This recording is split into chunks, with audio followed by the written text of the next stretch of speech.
Bienvenidos a otro jueves de gestión cultural. Nosotros somos Astrolabio, somos una colectiva interdisciplinaria en gestión cultural que desde el 2022 estamos juntos para acompañarnos, compartir experiencias y construir conocimiento. Hoy estamos con Javier Hernández Acosta de Puerto Rico. Javier, ¿cómo estás? Qué gusto. Muy contento de poder tener este rato para conversar contigo. Sí, maravilloso. Les voy a contar sobre Javier. Él es decano de la Escuela de Artes, Diseño e Industrias Creativas de la Universidad del Sagrado Corazón, fundador de Inversión Cultural y del Centro de Economía Creativa, organizaciones sin fines de lucro que promueven el desarrollo de empresas culturales y creativas en Puerto Rico. Ha publicado libros y revistas especializadas sobre temas de emprendimiento, políticas culturales y administración de las artes. Además, es percusionista autodidacta. ¡Qué maravilla! Así mismo Cuéntanos, es. cuéntanos cómo llegaste a este tema, cómo te fue moviendo la vida hacia la cultura.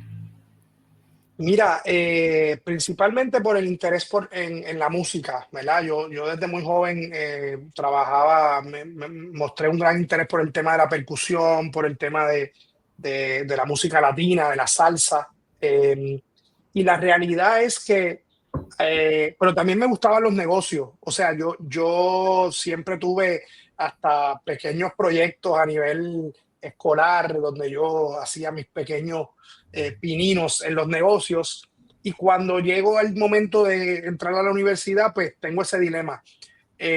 Siempre me gustó el lado empresarial de la música. Siempre pensé que había una necesidad ahí de fortalecer la gestión del trabajo musical.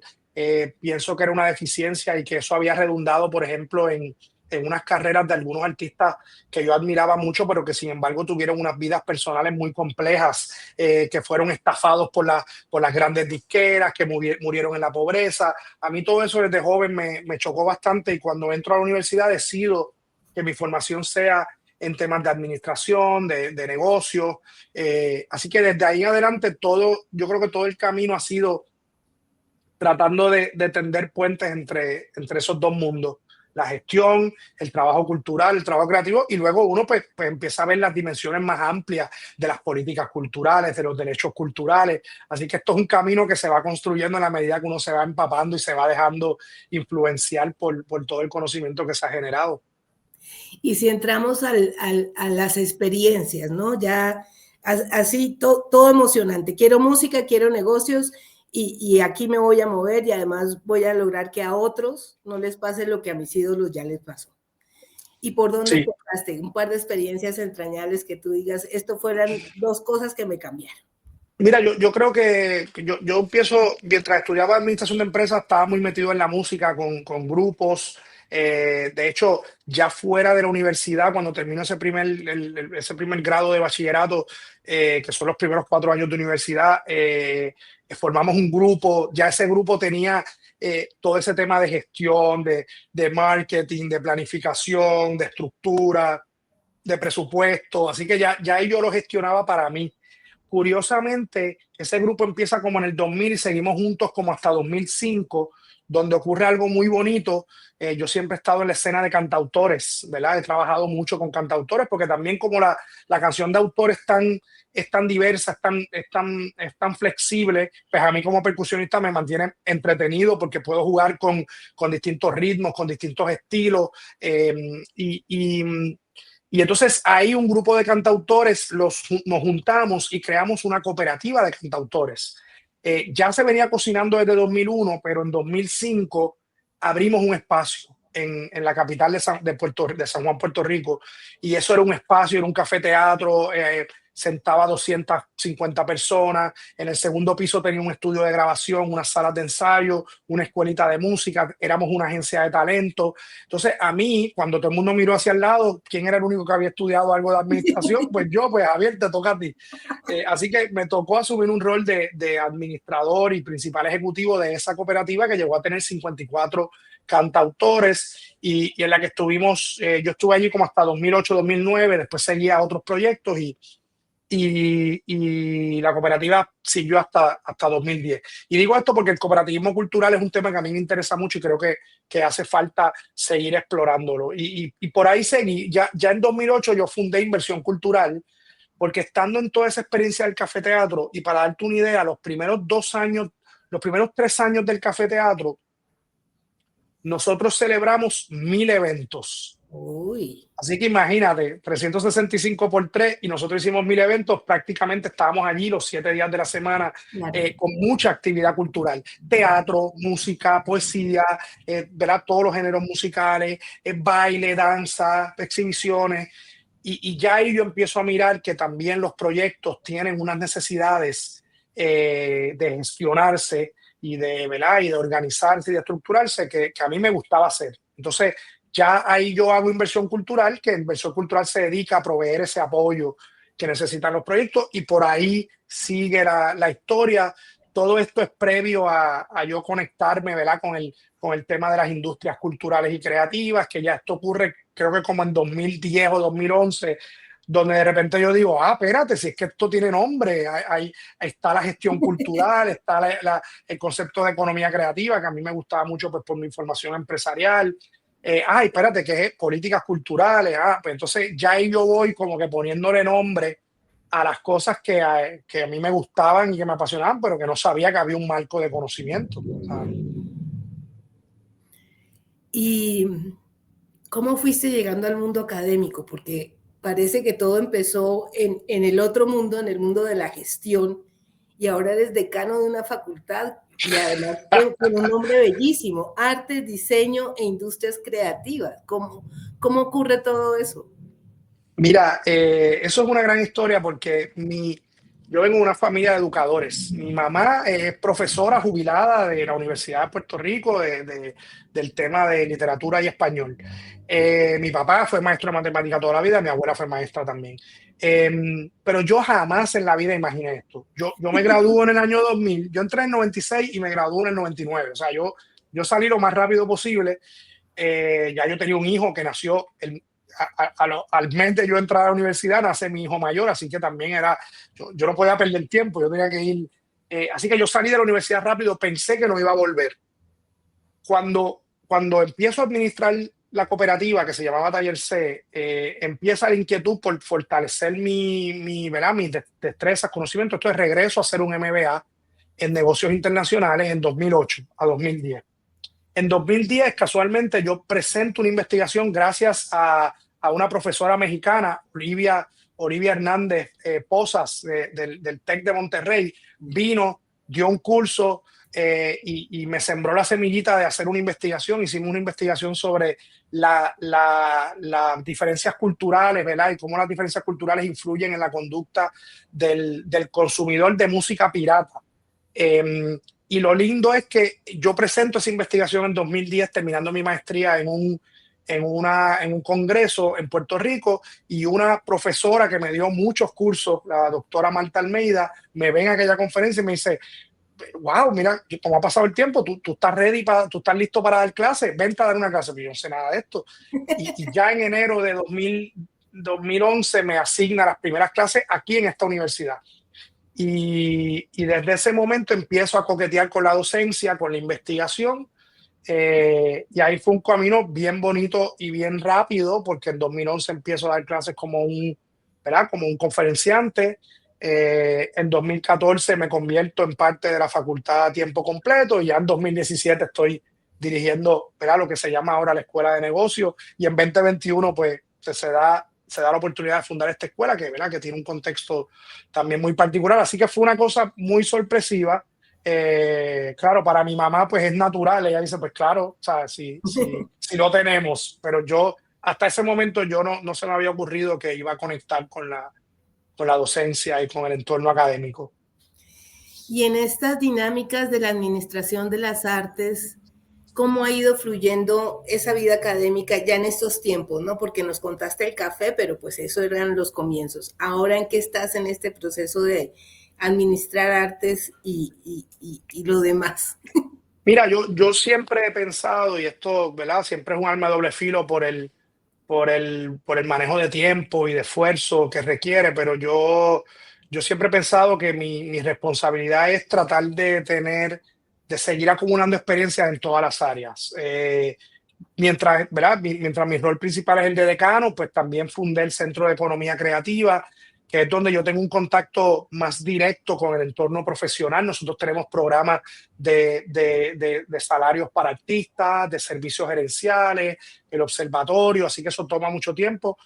Eh, yo soy codueño de una compañía que se llama Pulso LLC, que tiene, ¿verdad?, negocios de comida ¿verdad? Nosotros llamamos, ¿verdad?, comida y bebida, entretenimiento, bares, restaurantes. Así que me gusta ese tema de tener entre las manos negocios, ¿verdad? Pero el trabajo aunque no haya mucho tiempo, sin contar que creo mucho en los roles de estar en juntas de directores de organizaciones sin fines de lucro, ¿verdad? Porque es otra manera de tú apoyar desde la gobernanza. Así que yo trato de tener como un piecito en cada cosa para mantenerme actualizado, para estar seguro que también que voy desarrollando un juicio crítico que puedo traer a la universidad. Así que trato de estar en todos los frentes que me sea posible. No estoy tanto en gobierno, aunque presido la Junta de Directores del Instituto de Estadísticas de Puerto Rico, que es la responsable, ¿verdad?, de todo el tema de transparencia gubernamental. Y eso me parece que ese es como que mi compromiso con la cosa pública. Así que yo he creído mucho que hay que empaparse de todos los frentes porque, ¿verdad?, el entorno académico es uno, pero a veces me preocupa que si me quedo solo en el entorno académico, pues como eso un poco me cierra el cerco de todo lo que está ocurriendo. Yo veo que estoy en el principio de la cadena, pero allá afuera están pasando cosas. O sea, yo no puedo esperar a que esta generación entre al sector cultural a transformar las cosas. Hay gente que está viviéndolo hoy y que tenemos que apoyarlos directamente. Así que esa es la manera en la que yo como que trato de configurar mis proyectos, con el proyecto más importante, que obviamente es la familia. Así que Claro. todo va por debajo de ese proyecto, que es el más maravilloso de todo. Maravilla. Y si hablamos de aprendizajes, ¿qué nos contarías? ¿Cuáles serían así como 3, 4, no sé, los que tú quieras que sean claves, que tú creas, los aprendizajes son estos en este momento? Claro, luego pueden ser mayores, luego pueden cambiar. Yo creo que hay muchas reflexiones todavía con el tema. Por ejemplo, yo que vengo del segmento de las industrias culturales y creativas, creo que todavía no hemos logrado como engranar bien qué es y con qué se come. Sabemos todas las definiciones, pero no sabemos el alcance y la diversidad de lo que conlleva esto y cuáles son las necesidades de los sectores. Yo siempre pienso en un acercamiento bien inclusivo donde todo el mundo tiene que participar de esa economía. No pueden haber unas empresas que capturen el valor económico y que terminen precarizando a los más vulnerables, que quizás son los artistas individuales.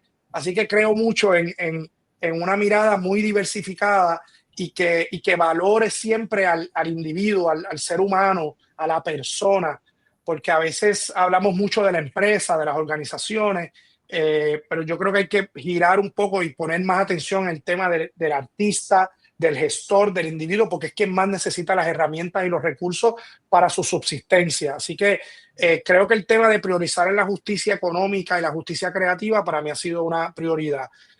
Con las políticas culturales hay otros aprendizajes, pero eso es bien relativo a los países. Nosotros venimos de un contexto, ¿verdad?, político, como una colonia de Estados Unidos. Pues estamos muy sujetos a ese marco regulatorio donde no hay una intervención directa del Estado, ¿verdad? No hay Sí. ministerios de cultura, no se diseña lo que debe ocurrir, no hay una mirada a la equidad, a la diversidad. De hecho, se criminaliza ahora la diversidad, la equidad y la inclusión. Entonces nos toca a nosotros, en una coyuntura política que es cada vez más compleja, que nos toca porque somos parte de los Estados Unidos. Bueno, no somos parte, como dice un caso en el tribunal, pertenecemos a, pero no somos parte de. Entonces es una relación más compleja porque te impactas por todo eso. Y entonces esto es un país de habla hispana, de una cultura afrodescendiente muy sólida, con temas de género que son muy importantes.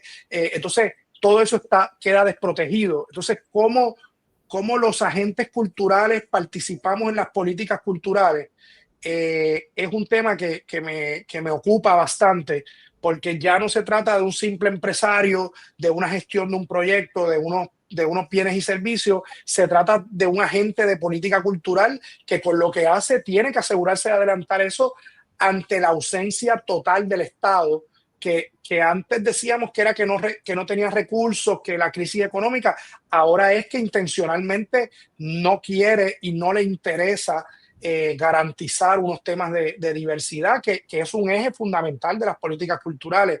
Así que esos son los dos escenarios, el escenario de la gestión y el del contexto, que me tienen, ¿verdad? Muy ocupado en temas de pensamiento. Y una cosa más es que en algún momento, como teníamos como muchas cajitas de la administración de las artes, la gestión cultural, el emprendimiento cultural, las políticas culturales, los derechos culturales, y cada vez me inclino a que lo que necesitamos ahora es una sola cosa, ¿verdad? Necesitamos el tema de la gestión y de las mediaciones, pero necesitamos el tema del emprendimiento cuando el Estado se hace ausente, y tenemos también el tema de pura administración, todo eso puesto en adelantar los derechos y las políticas culturales. Así que, ¿cómo esto se ve cada vez como unos perfiles más integrales en vez de decir, no, yo soy gestor cultural, no, yo soy un emprendedor? El entorno exige como más compenetración en todos esos perfiles. ¿Sería ensanchar la gestión cultural o encontrar un nuevo nombre? ¿Tú qué opinas? Mira, de verdad que no lo sé, porque yo me he dado cuenta, por ejemplo, que también tiene que ver con contexto. Por ejemplo, yo creo que en el contexto iberoamericano nosotros hemos generalizado el tema de la gestión cultural, eso está ahí. Sí. Yo que interactúo mucho con el contexto americano, en el contexto americano, el enfoque es en la administración de las artes. Hay un enfoque mucho más gerencial y es como tú administras, ¿verdad? Y yo pienso que nosotros en Puerto Rico hemos tenido que darle mucho al tema empresarial, pues porque, ¿verdad? Porque si no hay Estado, pues ¿verdad? No hay Estado, no hay filantropía, pues hay que salir a la calle a ganarse el sustento, ¿no? Así que más que el nombre, yo creo que es una transferencia de conocimiento entre disciplinas. Yo todavía pienso que la gestión cultural quizás es la más abarcadora hasta el día de hoy. Pero pienso que es como que mayor mirada a los enfoques de las distintas regiones. Y quizás es una cosa que yo estoy viendo porque yo estoy como en el medio, ¿verdad? Yo soy latino, pero vengo de un contexto anglosajón, pero interactúo todo el tiempo con Latinoamérica. Entonces ahí tú empiezas a ver que hay unas oportunidades de tender, de cerrar brechas, ¿verdad? Intercambiar experiencia y conocimiento. De tender puentes y estructuras para cruzarnos. Qué interesante. Totalmente. Y me llama mucho la atención esto que llamas tú la justicia creativa y la justicia económica. ¿Qué nos cuentas de la justicia creativa? ¿Desde dónde la ves? Mira, yo manejo un proyecto que se llama Maniobra, ¿verdad? Lo creamos aquí con el apoyo de la Fundación Melon. Y es un programa como de renta básica universal, es un programa de salarios, ¿verdad? Se nominan a unos artistas que se les da la opción de tener un salario, beneficios, plan médico, recursos para ejecutar proyectos. Es como tratar de crear las condiciones óptimas de creación. Ya. Entonces, cuando hicimos ese proyecto, que ya lleva casi 100 artistas participantes, sigue siendo un piloto, ¿verdad? Pero ya lleva casi 100 artistas, $22 millones asignados, gracias a Mellon Foundation. Ahí empieza, cuando empezamos a conversar con los artistas y hacer algunos ejercicios de investigación, florece un tema de bienestar. Entonces, pero cuando yo empiezo a analizar toda esta información, todos estos, ¿verdad?, comentarios, todas estas historias de los artistas, ese tema de bienestar se configura en 3 categorías. Bienestar personal, que lo conocemos, ¿verdad? Yo tengo que estar bien, yo tengo que estar saludable, yo tengo que manejo de estrés, de mi salud física, de mi salud mental. el bienestar económico, que es que tengo los recursos económicos para poder lograr lo que quiero, pero floreció algo que yo no, y yo le llamé bienestar artístico, Mm, que, que es, que es cómo el artista percibe su obra cuando la hace en las condiciones que son. Cuando no tiene que limitarse por los recursos que tiene, cuando tiene el tiempo de conceptualizar y crear sin la, ¿verdad? La presión del mercado esta ¿verdad? Que te lleva arrollado por el medio. Entonces, a eso me refiero con el tema de justicia creativa, porque, y lo uso de las dos maneras, o hablo de la triangulación de bienestar de artístico, personal y económico, o hablo de la dualidad de justicia económica y justicia creativa, que es que tú tienes que tener las condiciones para crear y para ejercer la libertad creativa como derecho humano, necesitan las condiciones. Entonces, muchas veces celebramos el trabajo creativo, pero nos distanciamos e invisibilizamos la precariedad dentro de la cual se hizo ese trabajo creativo. Así que hay un tema, por eso es que yo uso ese concepto de justicia creativa, ¿verdad? Que han usado otros teóricos, sobre todo ingleses principalmente, que han acuñado un poco ese término. Y si hablamos de personas que quisieran seguir tus pasos sin volverse percusionistas, ¿no? Digamos, ¿qué le sugerirías a alguien? Porque yo siento que dentro de la formación en gestión cultural, lo que sigue siendo más débil es este tema, Ujú.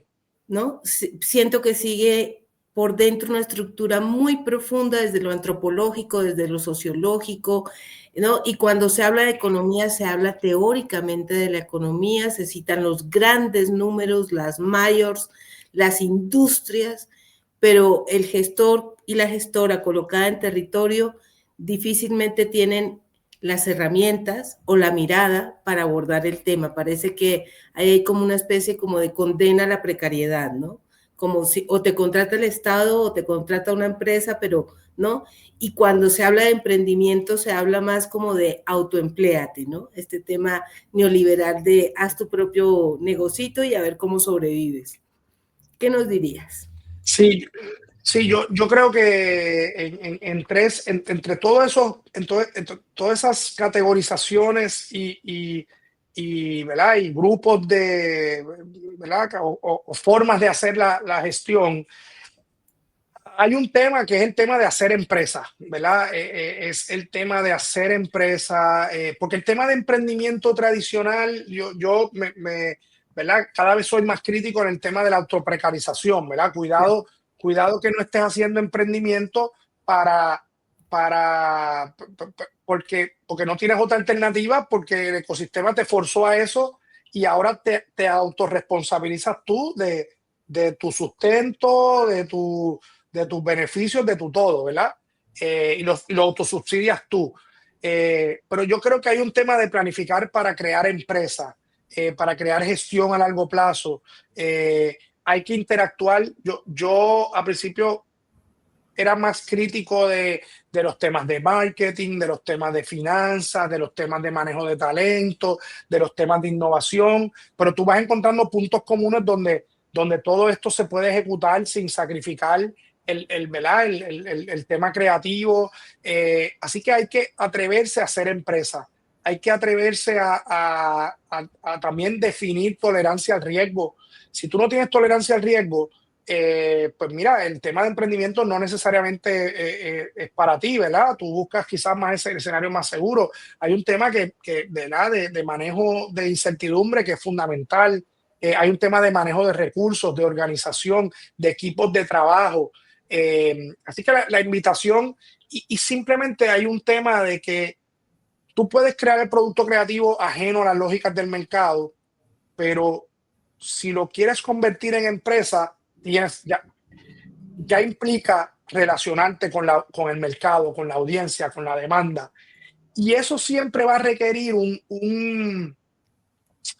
como un proceso de retroalimentación continua que puede alterar elementos del producto. Y si tú no estás dispuesto a interactuar con el mercado, pues no puedes hacer empresa, ¿verdad? Claro, Es muy poco los casos en que el producto creativo tú lo haces en la intimidad ¿verdad? De tu taller, de tu soledad, y después lo pones en el mercado y es así y funciona. Puede que pase, bienvenido sea, ojalá y que sean más veces así, pero en ocasiones vas a tener retroalimentación, vas a ajustar cosas, vas a alterar temas de precio, vas a modificar, si estás trabajando con artes visuales, terminas modificando tamaños de productos, estilos de productos, líneas de productos, y hay que estar listo para esa interacción con el mercado. Para los casos en los que no quieres una interacción del mercado, pues entonces hay otros contextos de la gestión cultural, de las subvenciones, de cosas que están diseñadas para precisamente esos casos. Y yo pienso que hay que tener un poco de todo. Y yo lo veo como una línea continua. Eh, Gestión empresa, economía arte, es todas estas cosas que podrías ver como dos polos. Pues esto es una línea continua, no siempre te ubicas en el medio, no siempre te ubicas en una esquina, siempre estás interactuando entre, y tu tipo de producto, servicio o experiencia es la que va a definir, ¿verdad?, dónde tú te quieres ubicar. Pero mucha tolerancia a la incertidumbre y mucha capacidad de estructura y organización es lo que requiere, y mucha paciencia, porque los temas de emprendimiento pues toman tiempo claro. en que el mercado los adopte. A veces muchos proyectos pensamos que fracasan y no es que fracasan, es que te quitaste antes de tiempo, ¿verdad? O estabas muy adelantado a ese momento y tenías que esperar a que se diera la adopción. Y ahora hay que meter todo el tema tecnológico, ¿verdad? Sí. Ahora hay que monitorear, hay que tener indicadores, hay que buscar cómo todas esas fuentes de datos nos ayudan a entender mejor nuestras audiencias. Todo esto es lo que veo como fundamental en este proceso de emprender.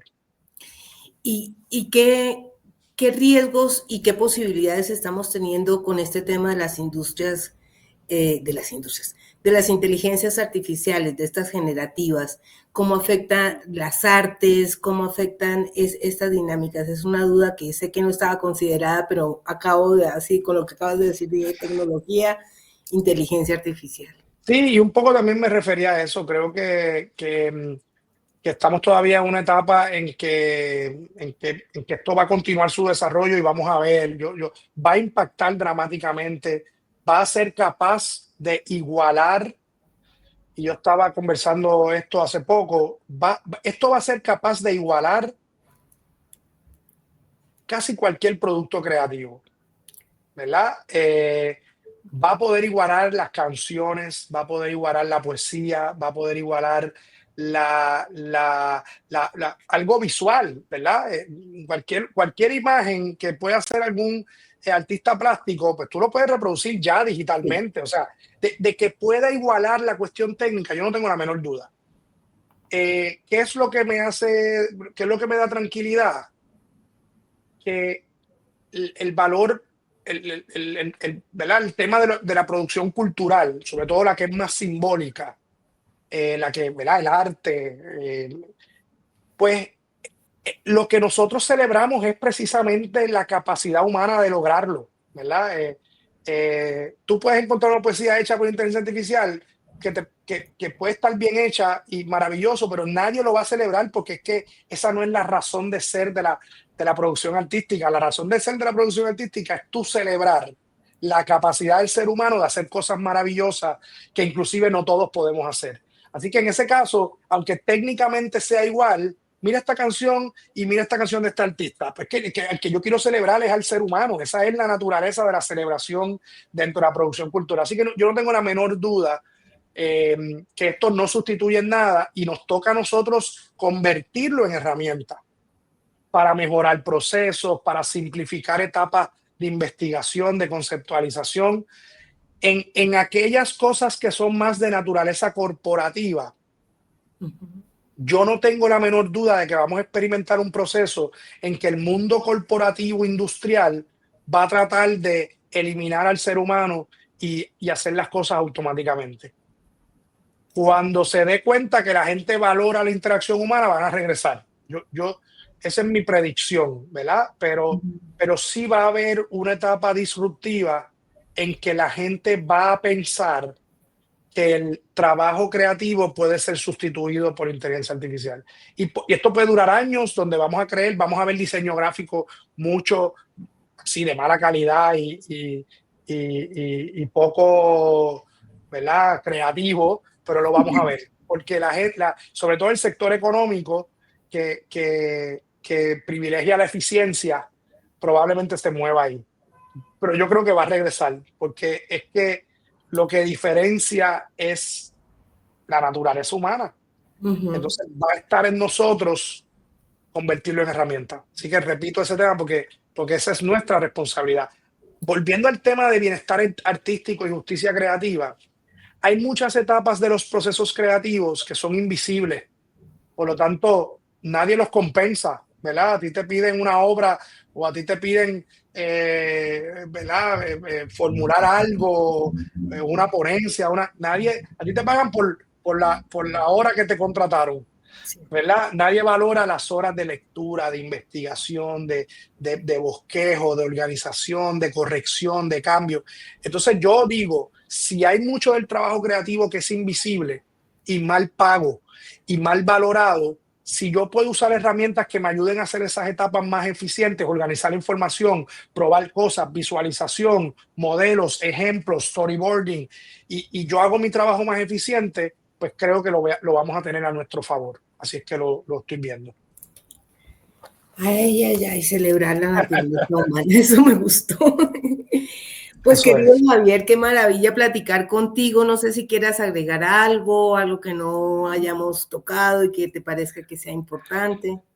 No, agradecerte, ¿verdad? Reiterar lo mucho que admiro tu trabajo y lo que haces y sigues haciendo a través de los años. Así soy fanático y creo que tenemos una red muy hermosa ¿verdad? De profesionales que están haciendo un trabajo maravilloso a través de nuestros países y creo que es importante, ¿verdad? Mantener estos espacios de conversar, de interactuar y de reflexionar, porque entonces uno está en este momento aquí, después uno se va y se lleva, ¿verdad? Se lleva todas las reflexiones de lo que quiere seguir pensando y como región seguir creciendo juntos. ¿Verdad? Somos una región maravillosa en toda Iberoamérica, inclusive en Estados Unidos, donde ya tenemos casi un 20% de la población que es latina. Así que yo creo que tenemos que seguir reforzando eso para crear esa comunidad inmensa, ¿verdad? Que necesitamos para seguir celebrando nuestra cultura y nuestro patrimonio. Ay, muchas gracias, Javier. Muchas gracias por estar aquí. Gracias a todos. Nos vemos la semana entrante en otro jueves de gestión cultural. Gracias.